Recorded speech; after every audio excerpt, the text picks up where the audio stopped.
నాదరూరు గ్రామంలో కట్కిరెడ్డి శ్రీరామరెడ్డి అయిన వారి గృహంలో వారి గ్రామంలో ఒక హిందూ సంప్రదాయబద్ధంగా హిందువుల ఐక్యత అనే కానీ మన సంస్కృతి కానీ మనకున్న హిందూ ధర్మాన్ని ఇంకా ముందుకు తీసుకుపోయే విధంగా రేపు రాబోయే తరాలకు కూడా మన హిందూ ధర్మం చాలా గొప్పది, హిందూ సంస్కృతి చాలా గొప్పది. అలాంటి వేద పండితులు ఏదైతే పంతులు గారు వారు అన్ని కులాలు అన్ని మతాలు ఇది జ్ఞానోదయం వచ్చే విధంగా వారు ఆరోగ్యంగా ఉండే విధంగా వారు కోరే ప్రతి విషయంలో కూడా స్వార్థ సంచిత భావాలు లేకుండా సమాజ శ్రేయస్సు కోసం గ్రామ శ్రేయస్సు కోసం ప్రజలు ఎవరైతే ఇక్కడికి వచ్చిన భక్తులందరూ కూడా ఆరోగ్యంగా ఉండాలని ఐశ్వర్యంగా ఉండాలని వాళ్ళు నిస్వార్థంగా పంతులు గారు ఏదైతే వారి జీవిత భావితరాన్ని అంతా కూడా ఒక నిమగ్నమైన హిందూ సంప్రదాయం గురించే కానివ్వండి, రేపు రాబోయే భావితరాలకు ఒక ధర్మాన్నే కానివ్వండి ముందుకు తీసుకెళ్లే విధంగా ప్రతి మనిషి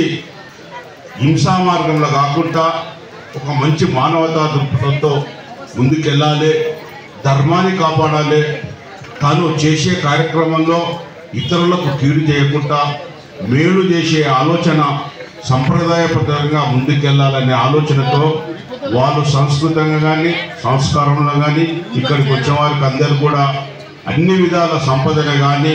వారి పిల్లల ఆరోగ్యం కానీ ఉండాలని కోరుకుంటున్నారు. అదేవిధంగా ఇక్కడ శ్రీరామరెడ్డి గారు కూడా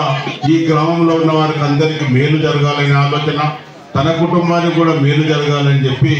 ఈ సంకల్పానికి ముందుకు ప్రతిసారి కూడా తీసుకుపోయే ఆ భగవంతుడు ఎప్పుడు కూడా వారికి మనసు నిండా ఒక ఆలోచన విధాలో వారి భక్తి శ్రద్ధలు ఉంటూ వారు కూడా ఆరోగ్యంగా వారి కుటుంబం అంతా కూడా ముందుకు వెళ్ళాలంటే చెప్పి సంపూర్ణంగా భగవంతుని ప్రార్థిస్తున్నా. ప్రత్యేకంగా